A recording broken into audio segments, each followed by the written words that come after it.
नमस्कार, India TV पर आपका स्वागत है। आपके साथ मैं हूं सुरभि शर्मा। नमस्कार, आपके साथ मैं हूं ज्योत्सना पाटनी। बिना गांव और बिना किसान कोई भी देश अधूरा है।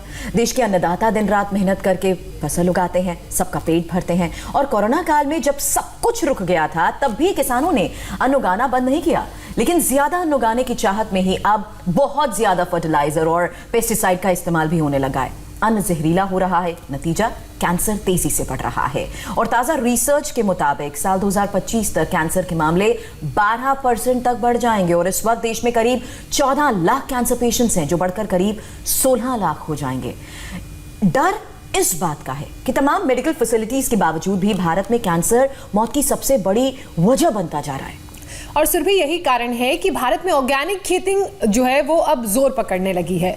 सुरभि, अब तो महेंद्र सिंह धोनी भी किसान बन गए हैं और रांची के अपने फार्म हाउस में ऑर्गेनिक फार्मिंग कर रहे हैं। और आपको बता दें कि टीम इंडिया टीवी की अगर हम बात की जाए, टीम इंडिया की हम बात करें तो टीम इंडिया से संन्यास लेने के बाद वो अब प्योर मिल्क बेचने लगे हैं। धोनी की हम यहाँ पे बात कर रहे हैं। लॉकडाउन के दौरान हमने सलमान खान को भी फार्मिंग करते हुए देखा था। आपको बता दें कि ऐसे बहुत से जाने माने लोग हैं जो शुद्ध खाने की अहमियत समझने लगे हैं। हालांकि ज्योत्सना, धोनी और सलमान खान ने तो ऑर्गेनिक फार्मिंग की शुरुआत हाल ही में की है, लेकिन स्वामी रामदेव तो बरसों से ऑर्गेनिक फार्मिंग कर रहे हैं और इस शो के जरिए लगातार लोगों को इंस्पायर भी करते रहे हैं। और ये भी बताते रहे हैं कि भले ही आप शहरों में ऊंची बिल्डिंग्स में रहते हो, वहां भी आप बालकनी और छत पर ऑर्गेनिक सब्जियां उगा सकते हैं। तो आज स्वामी रामदेव योग के साथ साथ किसान के रोल में भी हमें नजर आ रहे हैं। ज्योत्सना, बिल्कुल स्वामी जी, आपका बहुत बहुत स्वागत है। अब धोनी हो या सलमान खान या फिर धर्मेंद्र हो, हर कोई अपने फार्म हाउस में उगाई हुई सब्जियां खाना चाहते हैं, लेकिन वो क्या करें जिनके जरिए जिनके पास बड़े फार्म हाउस नहीं हैं, ऊंची बिल्डिंग्स में, सोसाइटीज में, शहरों में वो रहते हैं। उनके लिए आज आप कौन सा उपाय बताएंगे, कौन सा वो रास्ता बताएंगे और साथ ही कौन से योगाभ्यास बताएंगे?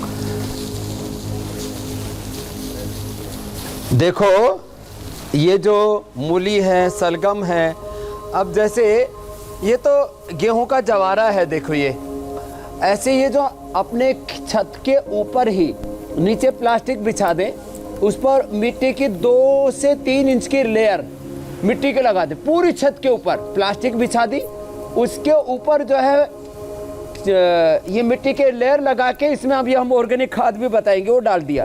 और देखो ये जैसे ये धनिया है, अब ये तो इतना ताज़ा धनिया, इसको तो ऐसे ही खाओ तो इतना स्वादिष्ट होता है। अपनी छत पर जवारा लगा सकते हैं, धनिया लगा सकते हैं, प्याज लगा सकते हैं, लहसुन, टमाटर, और ये सारी अदरक, ये हल्दी अदरक है, ये सारी चीज़ें, ये गाजर है, ये गाजर अपनी जो है छत के ऊपर लगा सकते हैं आप। छत के ऊपर ये गाजर है, ये सलगम है, ये छत के ऊपर लगाई जा सकती है, आज हम बताएंगे। और चुकंदर है, ये सारी चीजें अपनी छत के ऊपर लगा सकते हैं।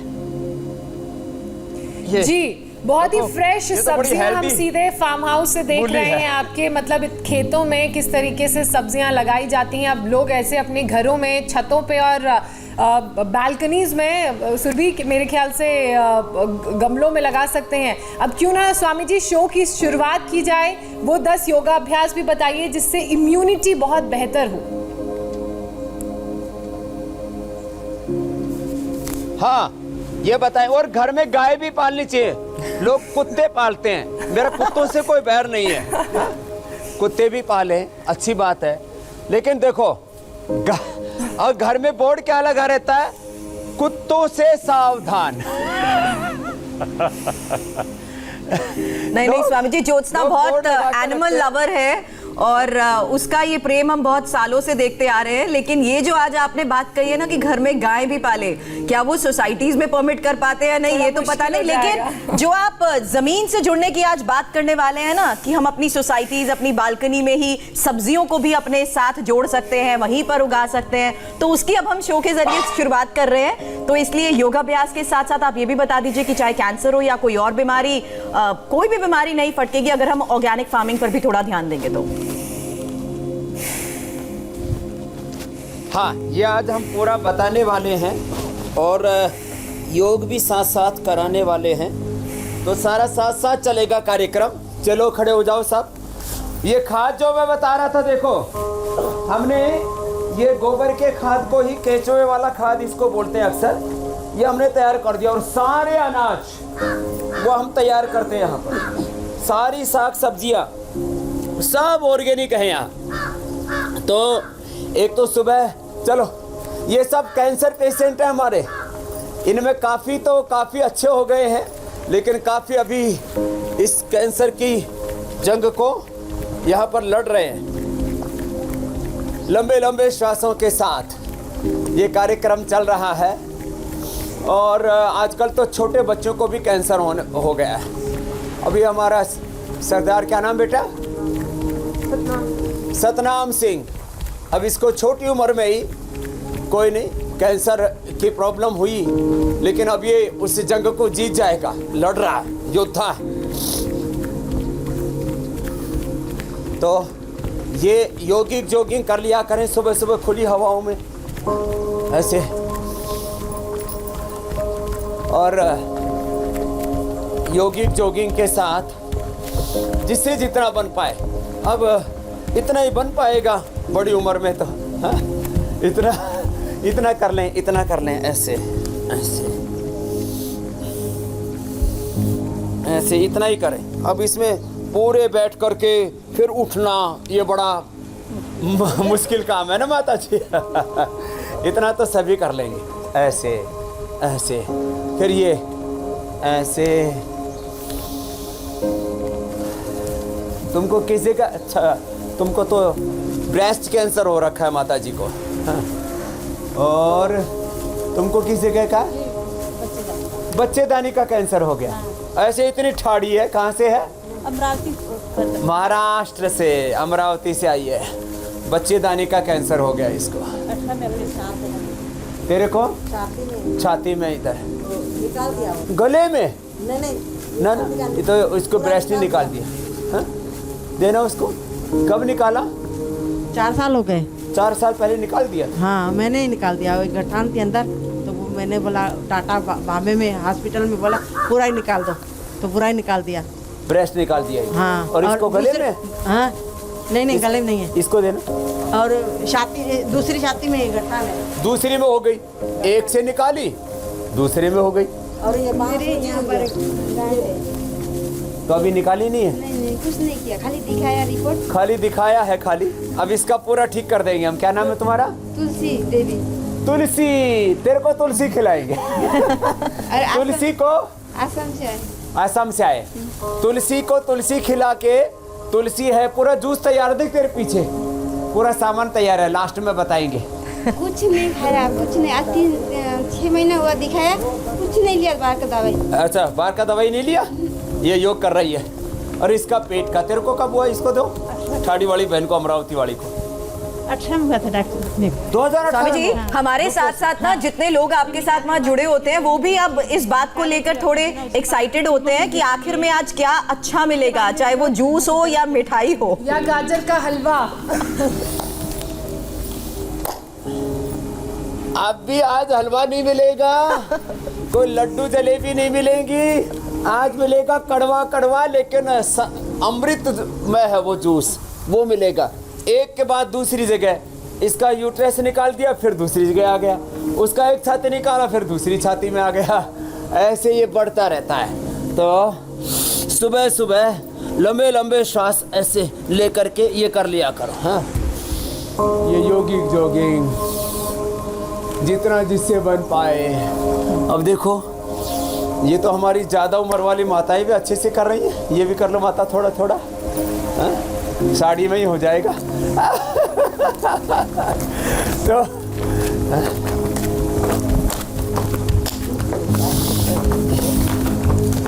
हाँ, थोड़ा थोड़ा हिलाओ। अब उस माता का तो हाथ ही भारी हो रखा है, वो कैंसर के कारण से मोटा हो गया है।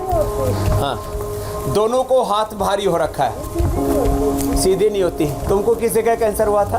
मेरे को चेस्ट में ये बगल में हुआ था, तो उन्होंने कहा सर्जरी कराओ ठीक हो जाए, तुरंत ही फिर दोबारा हो गया। दोबारा हो गया तो सर्जरी कराते, बोले सर्जरी से ठीक हो जाएंगे। दोबारा तो चलो स्वामी जी तो एक ये- चीज और ये तो बहुत जोगी- कॉमन जोगी- नजर आती है कि क्योंकि फर्टिलाइजर और पेस्टिसाइड्स का इस्तेमाल इतना ज्यादा होता है, तो कैंसर जैसी बीमारी भी सिर्फ शहरों तक सीमित नहीं है, गांव में भी इसके बहुत सारे पेशेंट्स बढ़ते जा रहे हैं। देखो गांव में भी पेशेंट बढ़ रहे हैं, यूरिया है, डीएपी है, तमाम जहरीली खेती करते हैं। जो खेत में डालते हैं वो पेट में आता है, शाक सब्जियां बन के, दूध बन के, घी बन के, फल बन के, अन्न बन के, जो कुछ हम खेत में डालते हैं वही पेट में आता है। तो इसलिए यदि आपको पेट को ठीक करना है, शरीर को ठीक करना है, तो खेत को ठीक करना पड़ेगा। खेत की हर चीज़ कहाँ आ रही है? जो कुछ है खेतों में पैदा कर रहे हैं। आलू है, मटर है, टमाटर है, लौकी है, तोरी है, भिंडी है, गाजर है, सलगम है, मूली है, जो कुछ हम खेत में डाल रहे हैं, साग सब्जियां बन के, अन्न बन के, घास बन के, जो गाय खाती है वो गाय दूध देती है, उसी से मक्खन, दही, मटर, पनीर जो भी हम खाते हैं। तो खेतों को जहरीला होने से बचाना और अपने खेत में देखो, और जिनको खेत उपलब्ध नहीं है आज उनको अपनी छत के ऊपर ही जो है, जैसे मैंने बताया, ये तुलसी है, ये हल्दी है, अदरक है, सलजम है, टमाटर है, ये तो आप गमले में ही लगा सकते हो। एक दूसरा उपाय मैंने बताया बहुत अच्छा, छत के ऊपर एक मोटी पन्नी बिछा लो, तो छत के अंदर पानी भी लीक नहीं करेगा, उसके अंदर कोई ट्रीटमेंट कराने की जरूरत नहीं पड़ती। ये प्रयोग हम कर रहे हैं। और उसके ऊपर मिट्टी डाल करके फिर ये जो है ऑर्गेनिक खाद, हम ये थैली वाला खाद दे मैया इधर। स्वामी जी जिनके बंदूक पास आसन। छत नहीं है, ये जो बालकनी खाद है, है, क्या वो बालकनी में ऐसी मोटी पन्नी बिछा सकते हैं? हाँ, क्यों नहीं बिछा सकते? मोटी पन्नी बिछा करके और उसके ऊपर 2-3 इंच की मिट्टी चाहिए। आजकल तो पानी की खेती भी करते हैं,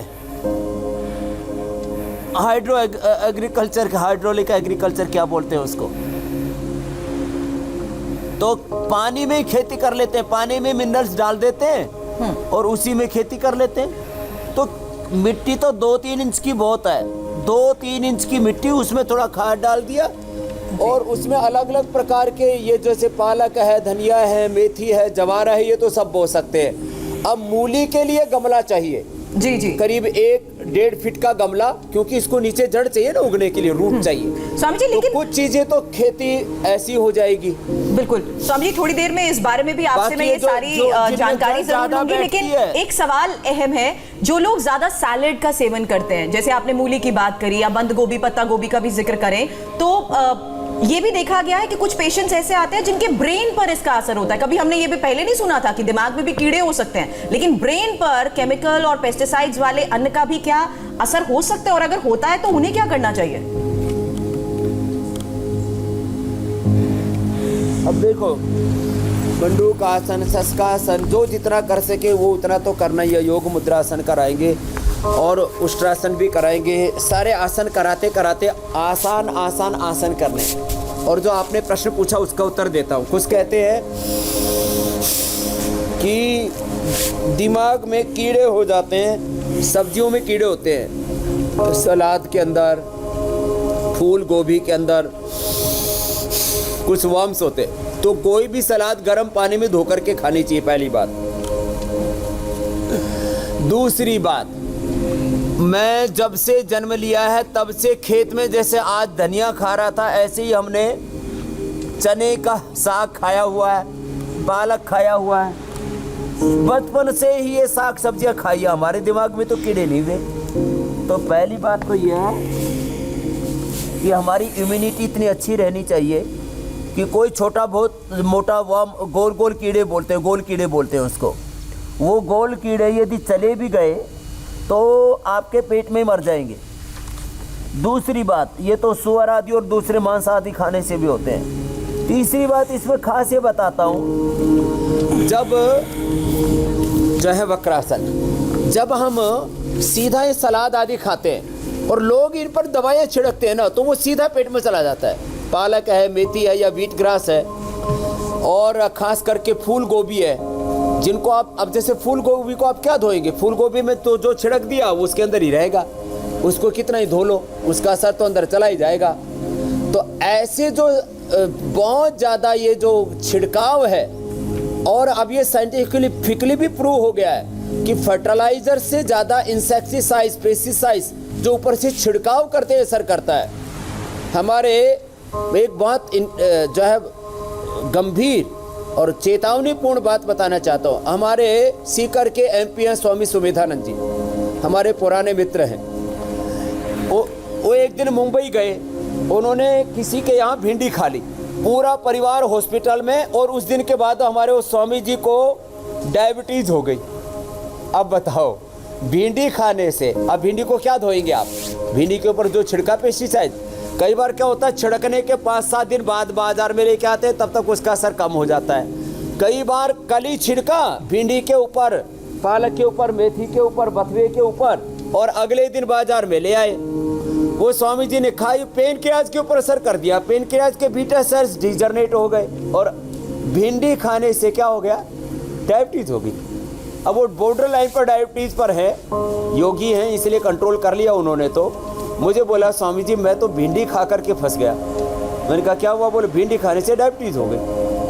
चलो, ये जो यहाँ पर बैठे हुए हैं, आप में से गांव के कितने हैं? ये बाकी तो शहर के हैं, तो फिर तो गांव की थी तो तूने क्या खाया ऐसा? स्वामी जी, लेकिन आप जो कह रहे हैं, सब्जी भाजी खाई थी, सब्जी भाजी खा करके कैंसर हो गया? नहीं, उसके पहले से 5-6 समय कैसे ब्लड चालू था। हाँ, अब देखो स्वामी जी, ये आपकी गांव बात की है, को अपने मैं- खेत में पैदा करते हो हाँ, सब, खेती होती है, और जहर भी डालते हो। हाँ, डालते हैं। ये मान रही है कि जहर भी डालते हैं, हाँ, यूरिया सब DAP डालते और हैं। छिड़काव भी करते हैं। तो अपने वाले पर तो मत किया करो।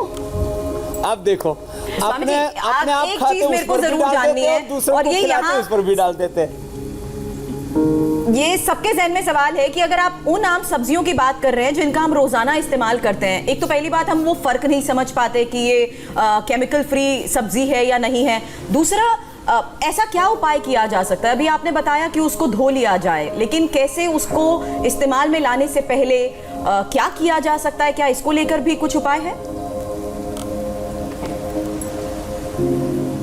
हाँ देखो, कुछ लोग कोरोना के चक्कर में भी लाल दवाई डाल करके धो रहे थे, कुछ लोग और अलग अलग उपाय कर रहे थे। देखो, एक तो मैं बात बताऊंगा कि गर्म पानी में से अच्छे से सब्जियों को धो लें, एक तो ये उपाय है। भिंडी को भी अच्छे से धो लें। लोग ऐसे ही जल्दबाजी में क्या करते हैं, ऐसे ही सब्जी ली, थोड़ा सा ऐसे किया, और एक बहुत अच्छे से गर्म पानी से धो के, और जो पत्ते खाने, जैसे मूली के पत्ते खाने, तो उनको फिर ऐसे, अब जैसे पत्ता है, अब इसके ऊपर कोई भी डाल दिया, कुछ भी फर्टिलाइजर, पेस्टिसाइड, इंसेक्टिसाइड डाल दिया, तो गर्म पानी से धो करके इसको ऐसे पूछ करके और फिर खाना चाहिए। यहाँ तो कुछ नहीं डाला हुआ है, यहाँ तो ज़्यादा से ज़्यादा थोड़ी मिट्टी मिलेगी, ऐसे पूछ कर ले, तो इससे कम से कम जो है, जब ऐसे पूछ लिया और फिर आप इसको खाएंगे तो फिर कोई चक्करबाजी नहीं। वैसे आजकल स्वामी जी बाजार में भी ऐसे प्रोडक्ट्स आ रहे हैं जो आप सब्जी धोने या फल धोने के लिए इस्तेमाल में ला सकते हैं।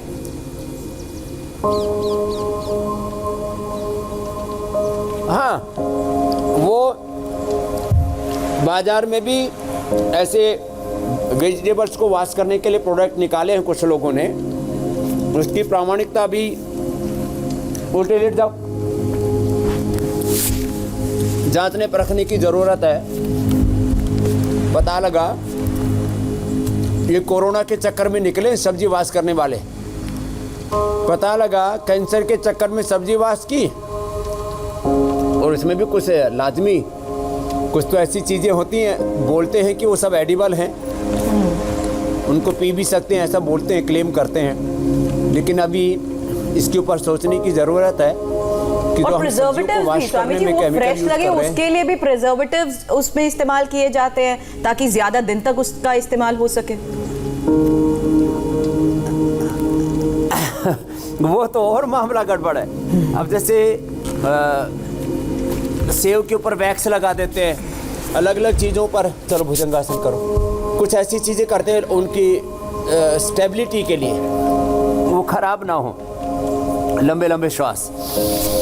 देखो, गर्म पानी से धोना सबसे सेफ है, इतना मैं अभी इसको बता करके, और एक और बताता हूँ, ये शायद हो सकता है लोगों को खराब लगे, खास करके कुछ लोग जो मजहबी आतंक फैलाने में लगे रहते हैं।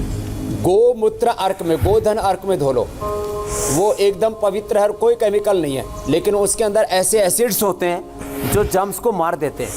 हम लोग जो है गोमूत्र में, गोमूत्र, और एक और उपाय बता देता हूँ, आपने पूछा है तो अभी ध्यान में आया है। नीम के पत्ते, थोड़ी सी फिटकड़ी, थोड़ी सी तुलसी, थोड़ा एलोवेरा, थोड़ा हल्दी, ऐसे एक अपने घर के अंदर घोल करके बना सकते हैं, सबसे बेस्ट है। और स्टोर भी कर सकते हैं। नीम से, हल्दी से, है जी, फिटकरी से, और इसमें गोधन अर्क डाल लिया और उसमें साग सब्जियों को धो लिया। ये देखने में कुछ, सुनने में कुछ लोगों को ऐसा लग रहा होगा कि ये क्या बता रहे हैं स्वामी जी, लेकिन मैं सच बता रहा हूँ। आप इस तरह से सब्जियों को धोएंगे तो काफ़ी उनको जो केमिकल्स के जो प्रभाव हैं, जहरीले प्रभाव, उनको हम कम कर सकते हैं, उनको डाइल्यूट कर सकते हैं, और पानी में डाइल्यूट होकर के वो निकल जाएंगे, हेल्थ धुल का जाएंगे। सीधा रिश्ता कुछ उपाय हमारी अपना क्योंकि डाइट से है, तो ऐसे में कैंसर में भी यही देखा जाता है कि अलग अलग स्टेज पे जाकर ये डिटेक्ट होता है। एक सवाल इस वक्त आ रहा है लोकेंद्र चौधरी का, वो ये कह रहे हैं कि उनकी वाइफ की आंत 3 सेंटीमीटर का हिस्सा ना सिकुड़ गया है और डॉक्टर्स ने भी उन्हें ऑपरेशन की बात कही है, तो ये क्या कर सकते हैं ऐसे में? ऐसे में ये कर सकते हैं, वो जो हम ठंडे गर्म पानी की पट्टी रखने के बोलते हैं, मिट्टी पट्टी रखने के लिए बोलते हैं, वो करें। ये बस्ती ले, एनेमा लें, ठंडे गर्म पानी से सेक करें, और मिट्टी की पट्टी ले, बस्ती ले, एनेमा ले, वो संग प्रक्षालन भी कर सकते हैं। मरकट आसन आदि, ये जो आसन, पवन मुक्त आसन अभी आदि हम आसन आदि करें, और आराम आराम से कपालभाति प्राणायाम करें। रात को त्रिफला चूर्ण ले लें, सुबह उठ करके गोधन अर्क पी लें। और आज हम एक सप्तामृत बताने वाले हैं, गोधन अर्क के साथ साथ, हल्दी के साथ साथ, व्हीट ग्रास, एलोवेरा, गिलोय, तुलसी, नीम, हल्दी और व्हीट ग्रास, ये 7 चीज़ें पी लें, पूरी आंतें क्लीन हो जाएगी और उनको ऑपरेशन नहीं कराना पड़ेगा। ये मैं पक्की बात बता रहा हूँ, एकदम 100% पक्की बात। और बिल्कुल ये सिंपल आसन कर लें, पवन मुक्त आसन, उत्तान पादासन, जो अभी हम बता रहे हैं। और यदि आंतों के अंदर कैंसर भी होगा, टीबी भी होगी, तो भी ठीक हो जाएगी। अपने अंदर ही अंदर पनपती रहती है टीबी। स्वामी जी, अब असर देखिए, सुरेश इस वक्त आपको सुन रहे हैं, देख रहे हैं। मैं माफी चाहूंगी, मैं आपको बीच में इंटरप्ट कर रही हूँ, लेकिन वो शुक्रिया अदा कर रहे हैं। कल जिस बेटे को लेकर उन्होंने सवाल किया था ना कि नट बोल्ट पेट में फंस गया है, उन्होंने आपने जो बताया वही किया, और अब वो बार बार यहाँ लिख रहे हैं कि वो शुक्रिया अदा करना चाहते हैं कि आपने जो उन्हें उपाय बताया, उन्होंने बच्चे को कराया और नट बोल्ट पेट से निकल चुका है। चलो भाई, धन्यवाद भाई, ताली बजा दो उस बालक के लिए, जान बची उसकी। नटबोल्ट फंस गया था तो मैंने कहा था इसको केला खिलाओ, और केला खिलाने के बाद में फिर इसको जो है त्रिफला चूर्ण या शुद्धि चूर्ण दे देना, तो बच्चे का पेट नटबोल्ट निकल करके आ जाएगा। ये पहले भी हमारे एक एसके तिजारा वाले हमारे प्रवक्ता, आप सब लोग जानते हो, मीडिया से जुड़े रहते हैं, उनकी बहन का एक दिन मुंह के अंदर, दांत के अंदर छल्ला लगा हुआ था, नकली दांत था ना, तो दांत का वो अंदर चला गया। अब अंदर वो इतना वो बेहोश होगी, 24 घंटे तक बहन बोली नहीं, सबको लगा इसको हो क्या गया। पहले अनकॉन्शियस, उसके बाद पता नहीं कि इसको कोरोना हुआ, कि हार्ट अटैक हुआ है, कि लीवर किडनी में कोई दिक्कत है। बाद में जब एक्सरे आदि करा तो पता लगा रे अंदर तो ये फंसा हुआ है। उसको भी यही प्रयोग करवाया था, केला खिलाया और बाद में पेट साफ करने वाला चूर्ण दे दिया, निकल करके आ गया, वो बहन एकदम ठीक है। तो ये छोटी छोटी बातें होती है कई बार, जो है अभी आज जो मैं बता रहा हूँ, ये शरीर देखो, एक बहुत बड़ा सत्य कह रहा हूँ, सशक्तिकरण और शुद्धिकरण। योग से, आयुर्वेद से, प्राकृतिक चिकित्सा से जो छोटे छोटे हम उपाय बताते हैं, इनसे हम शरीर का शुद्धिकरण करते हैं। और योग करा के, आसन करा के, प्राणायाम करा के, ध्यान करा के, शुद्ध आहार, विचार, वाणी, व्यवहार, स्वभाव के द्वारा हम शरीर के शुद्धिकरण और सशक्तिकरण की प्रक्रिया करते हैं। और ये करके हम बड़े से बड़े रोगों से लड़ने के आदमी को ताकत देते हैं। देखो, अल्टीमेटली लड़ना तो इंसान को ही पड़ेगा। जिंदगी संग्राम है, लड़ना इसे पड़ेगा। जो लड़ नहीं सकेगा वो जिंदा नहीं बचेगा। ये टोपे वाले बहन जी इधर आ, इधर आप हाँ। तो देखो, अभी मैं एक एक करके आपको थोड़ा थोड़ा, आप कुछ प्रश्न भी हो तो ले लेना। अब देखो, इसके हाथ में ये अब कैंसर, ये देखो खून नहीं, इसको इतना बुरा हाल है। भस्त्रिका करो, ये 10 मिनट कराता हूँ, कपालभाति आधा घंटा, अनुलोम विलोम आधा घंटा। इसको के हालात ये है कि ये देखो, इसको ऐसे ये फूल करके,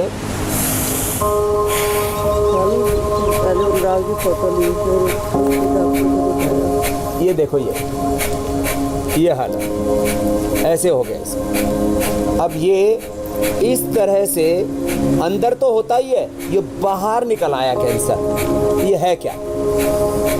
indiscipline growth of cells, indiscipline breaking of cell. किसी को ब्लड कैंसर, किसी को बोन कैंसर, फिर गांठें बनने लगती। इतना सा निकला था, थोड़ा सा निकला था, अब फूल के ऐसे। स्वामी जी, ये तो बहुत ही बड़ा दिख रहा है। निकला, डॉक्टर को दिखाया था तो कोई बात नहीं, हो जाता है। फिर उसके बाद हम कीमो करवाने के लिए गए, हफ्ते बाद इतना बड़ा हो गया। कहते अब तो ये लास्ट स्टेज पे आ गया। शुरुआत थी बिल्कुल, पहले चने के दाने जितना था, ये मूंग और चने के दाने जितना, और उससे इतना बड़ा हो गया। ऐसे भीतर भीतर गांठें पनपती रहती है। इसको डिजोल्व करने के लिए था कुछ नहीं, बिल्कुल शुरुआत थी बिल्कुल। इन्होंने मतलब आप बैठो, कपालभाति करो। इलाज कर करके लास्ट कर दिया। इलाज करते करते ये कर दिया। अब इसके लिए हम क्या देते हैं? शिला सिंदूर 4 ग्राम, इसको शुरू कर दिया है। शिला सिंदूर 4 ग्राम, ताम्र भस्म 1 ग्राम, प्रवाल पंचामृत 10 से 20 ग्राम, स्वर्ण वसंत मालती 3 से 5 ग्राम, संजीवनी 10 ग्राम। ये मिला के 60 पुड़िया बना देते। सुबह शाम खाली पेट खिलाते हैं। काचना और गुड़ विद्यवादी का वटी देते हैं। कायकल्प क्वाथ पिलाते हैं। गोधन अर्क और वो जो सारी चीजें अभी मैं बताने वाला हूँ, वो सब पिलाते हैं। मैंने सारी उम्र पिया है। हाँ, खाली पेट सारी उम्र। तो गोधन अर्क पिया इसीलिए बच गई। सारी उम्र पिया है। तो ये कहाँ से हो? दिल्ली से। दिल्ली से। अब दिल्ली में तो ऐसे बहुत जहरीली हवाएं, जहरीला खान पान, जहरीला वातावरण। ये जो आप कुछ कैंसर पेशेंट्स के लिए उपाय भी बता रहे हैं, ऐसे में एक व्यूअर किरण झावर सवाल पूछ रही है कि आप ब्लड कैंसर के लिए भी कुछ उपाय संभव है? हाँ, ब्लड कैंसर के लिए बताता हूँ। देखो, एक तरफ मैंने कहा हवा, मिट्टी, पानी, ये सब जहरीला। फिर खाने पीने की चीज़ों में, घी में, तेल में मिलावट का जहर। फिर अब तो कोरोना का कहर चारों तरफ। अब ये बात है, ऐसे में ब्लड के अंदर सबसे ज़्यादा प्रॉब्लम आती है। TLC, DLC, WBC, RBC, platelet सब गड़बड़ हो जाता है। ब्लड कैंसर सबसे जल्दी अच्छा होता है।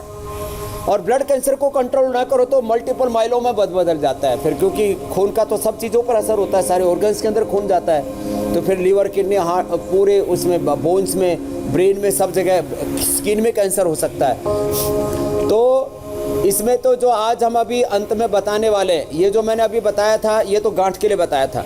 उसमें शिला सिंदूर की जगह रसमाणिक्य कर लेते हैं, रसमाणिक्य। और फिर उसमें हीरक भस्म सभी कैंसर में देते हैं हम। 900 मिलीग्राम से लेकर के 1200 मिलीग्राम तक, लगभग 0.25 ग्राम से लेकर के 1.25 ग्राम तक हम हीरक भस्म देते हैं जी। ब्लड कैंसर में रसमाणिक्य, बाकी जो गांठ वाला कैंसर है उसके अंदर शिला सिंदूर, और फिर प्रवाल पंचामृत और मोती पिष्टी, स्वर्ण वसंत मालती और संजीवनी और काचना और विद्यवादी का। और ये जो उपाय जो अभी हम बताने वाले, गोधन अर्क, व्हीट ग्रास, एलोवेरा, गिलोय, तुलसी, नीम, हल्दी, ये सारी चीजें रखी हुई हैं आज हम इसका जूस बना करके पिलाने वाले हैं। स्वामी जी, इन सबको भी पिलाएंगे जो मेरे सब्जियों साथ। की हमने बात की, तो ये जूस का आप थोड़ी देर में जूस जिक्र पिए, करेंगे। सुबह शाम आधा घंटा कपालभाति अनुलोम विलोम करे तो पूरी तरह से ब्लड कैंसर अच्छा हो जाएगा। सुरभि जी जी जी स्वामी जी, दूध को लेकर भी एक सवाल आ रहा है कि A2 मिल्क और A1 मिल्क की भी बहुत कंफ्यूजन है। ये A2 और A1 मिल्क आखिर है क्या, कौन सा अच्छा है कौन सा बुरा है? हाँ देखो, ये जो गाय खड़ी है ये देसी गाय है, ये A2 मिल्क वाली है। जो जर्सी गाय होते हैं उनमें A2 मिल्क नहीं होता है, वो A1 वाला होता है। तो A2 मिल्क जो है कैंसर से लड़ने की ताकत देता है। तो देसी गाय में भी होता है, बकरी में भी होता है, भेड़ों में भी होता है, भैंस में भी होता है, लेकिन उसमें गाय का सर्वोत्तम माना गया है। तो A2 मिल्क देसी गाय में होता है और भैंस में भी होता है, भेड़ बकरियों में भी होता है जी। तो इसलिए, और कुछ ऐसे, सब में नहीं, कुछ ऐसी विदेशी नस्लें भी हैं, उसमें भी किसी में पाया जाता है। ये एक जेनेटिक जो है, एक प्रोटीन पाया जाता है जीवों के अंदर जी। तो वो देसी नस्ल की गाय में 100% होता है। इसलिए देसी नस्ल की गाय का दूध पिए और उनको खाद, देखो गाय को भी चारा खिलाते हैं ना, ऑर्गेनिक मिल्क खाली या A2 मिल्क खाली ऐसे नहीं हो जाएगा एक बार देसी गाय से ले ली, उसको चारा जो खिलाते हैं ना। आजकल विदेशों में A2 मिल्क के साथ ऑर्गेनिक मिल्क का भी कॉन्सेप्ट है। ऑर्गेनिक साग सब्जियां, फूड सब ऑर्गेनिक खाना चाहिए। ये सच में 99% ऑर्गेनिक खाएं और खाली लंबे ही श्वास लें। तो ऑर्गेनिक इसलिए भी क्योंकि vitamin, minerals, protein, calcium, iron इनमें ज्यादा सोर्स होता है। लेकिन स्वामी जी, इन ईटिंग, हेल्दी ईटिंग हैबिट्स में ना एक एडवाइस दी जाती है ये कि आपको डेयरी प्रोडक्ट्स अवॉइड करने चाहिए क्योंकि डाइजेस्टिव सिस्टम को ये खराब करती है। देखो कैसे डेयरी प्रोडक्ट, जो पैक्ड डेयरी प्रोडक्ट है, जैसे पैक्ड मक्खन खाते हैं, पैक्ड पनीर खाते हैं, पैक्ड चीज खाते हैं, ये डेयरी प्रोडक्ट की मनाही है, दूध की कोई मनाही नहीं है। अब जैसे किसी को गांठें बहुत ज्यादा हो जाती हैं तो घी मनाही करते हैं कि गांठ की ग्रोथ ना हो। हम गाय का दूध पिला करके, गाय की छाछ पिला करके मिल्क प्रोडक्ट पिलाते हैं। पैक्ड मिल्क प्रोडक्ट नहीं लेने चाहिए। और ये चीज और तमाम तरह के ये जो पैक्ड जो फूड होता है उससे बचना चाहिए। बाकी डेयरी प्रोडक्ट कोई कैंसर नहीं बढ़ाता है और वो भी ऑर्गेनिक काओ मिल्क हो, वो बेस्ट है। इसलिए हम गाय का दूध, गाय का घी, गाय का ये सब चीजें ही पीने की सलाह देते हैं और वो फ्रेश होनी चाहिए। कई लोगों को दूध नहीं डाइजेस्ट होता है। बाकी जिनको कैंसर है उनको, हाँ तो दूध जिनको डाइजेस्ट नहीं होता वो दही ले ले तो, और वो कपालभाति करेंगे तो दूध भी डाइजेस्ट होने लगेगा। और आपको जो है ये बात मैं बता देना चाहता हूँ। चलिए, तो मतलब डेयरी प्रोडक्ट्स को अलग अलग फॉर्म में ले तो वो भी फायदा कर सकता है, चाहे वो आप उसे पनीर के फॉर्म में ले या दही के फॉर्म में ले। लेकिन स्वामी जी, मेरा तो सवाल अब बस ये है कि आज क्या है फ्रेश होना चाहिए, क्योंकि अक्सर कहते हैं हमारे देश में लाखों हेक्टेयर छत और बालकनी की जमीन तैयार है जिस पर खेती तो की जा सकती है। हाई राइज बिल्डिंग्स में रहने वाले लोग भी कौन कौन सी सब्जियां उगा सकते हैं ये आपने बता दिया। लेकिन हरियाली और खुले खेत के बीच क्योंकि आज आप हैं और शहर के लोगों को ये नसीब नहीं हो पाता है, तो ये बता दीजिए आज आप क्या खास बनाकर दिखा रहे हैं जो कि फ्रेश फ्रॉम फार्म्स है?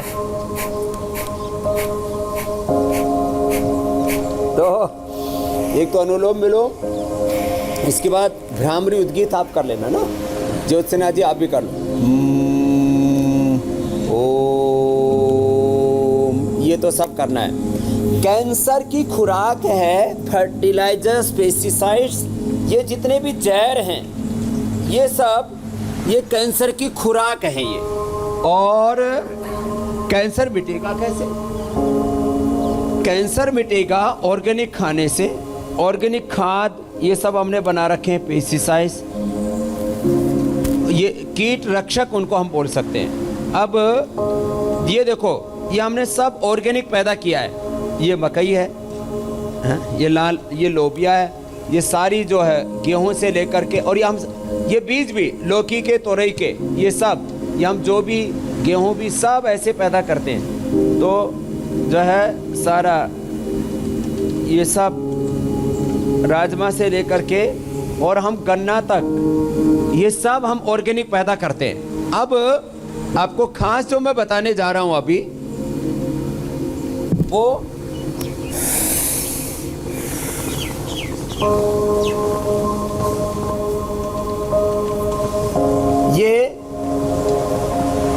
कैंसर होता है पोल्यूशन से, ज़्यादा नमक खाने से, heavy salt intake, heavy caffeine intake से। कैंसर होता है मोटापा बढ़ने से, स्ट्रेस बढ़ने से, लो इम्यूनिटी से, इम्यूनोसप्रेशन, रेड मीट खाने से। कैंसर जेनेटिक कारणों से भी होता है। सबसे ज़्यादा खान पान का असर पड़ता है। तो खान पान में क्या करें? तो देखो, ये नीम पत्ती है, ये आज सबको खिलाने वाले हैं। तो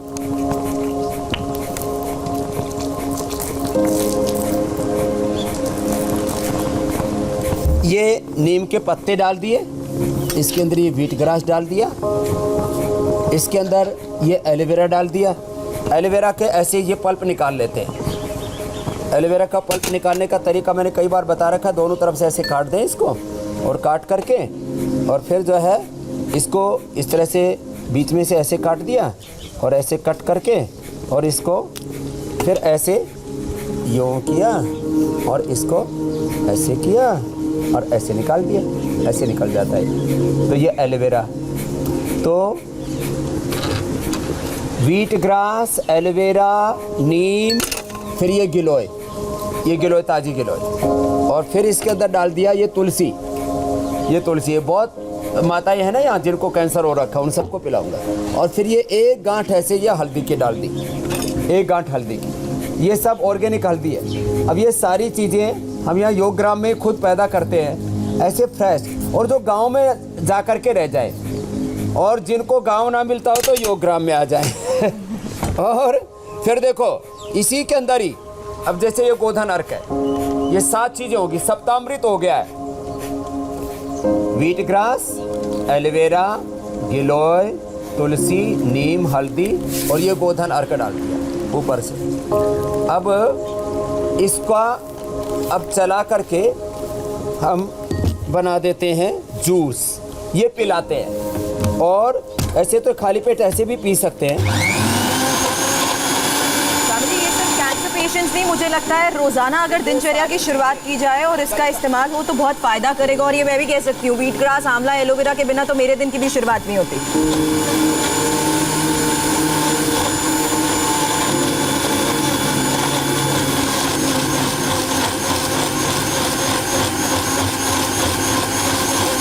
इतना फ्रेश जूस जिसको मिल जाएगा उसको कैंसर तो हो नहीं सकता। इसको देख करके कैंसर भाग जाएगा। तो देखो, अब इसमें थोड़ा सा पानी मिला लें, क्योंकि ये काफ़ी ज़्यादा ऐसा हो गया ना। तो अब इसको छान करके, छन्नी कहाँ भाई? स्वामी जी, तब तक मैं कल का टॉपिक बता दूं। फिर इसके अंदर जी कल का टॉपिक भी बता दीजिए। जी चलिए, आज कैंसर से बचने के उपाय के बारे में तो स्वामी रामदेव बता ही रहे हैं, लेकिन कल सुबह 7:57 पर स्वामी रामदेव बताएंगे प्रोस्टेट की परेशानी में पेल्विक पेन से कैसे मिलेगा छुटकारा, प्रोस्टेट कैंसर, ब्लड इन्फेक्शन से कैसे पाए निजात, बताएंगे स्वामी रामदेव।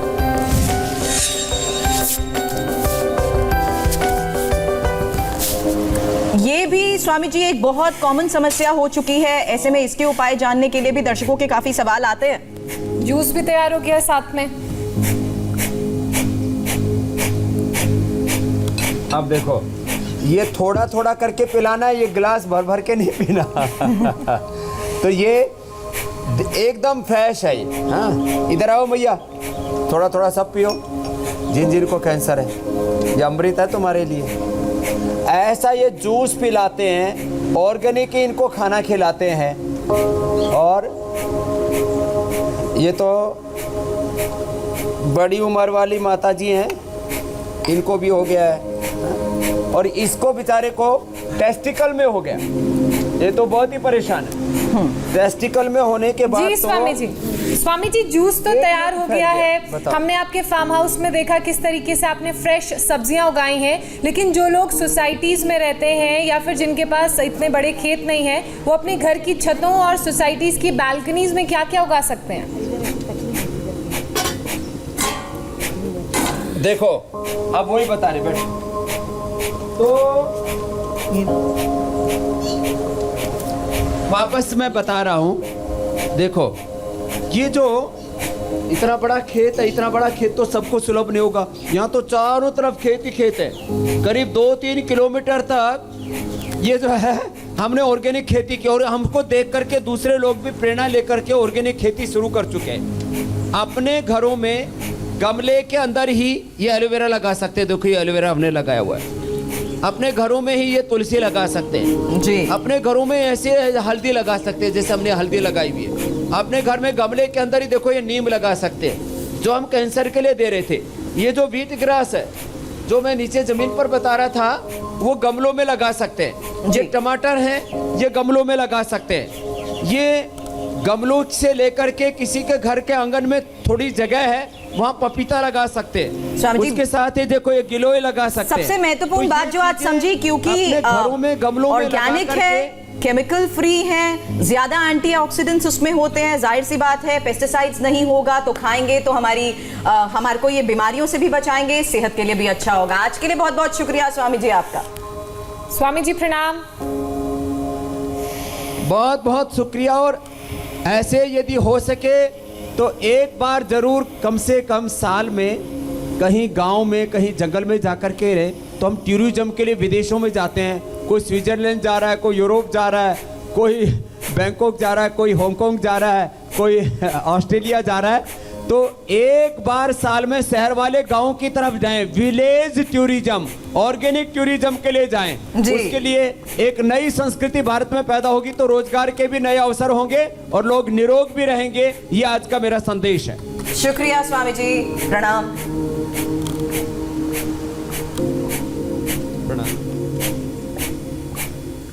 अब बने रहे हमारे साथ, जल्द लौटेंगे। दिल्ली बॉर्डर पर प्रदर्शन कर रहे किसानों को मिला किसका साथ, जानेंगे ब्रेक के बाद।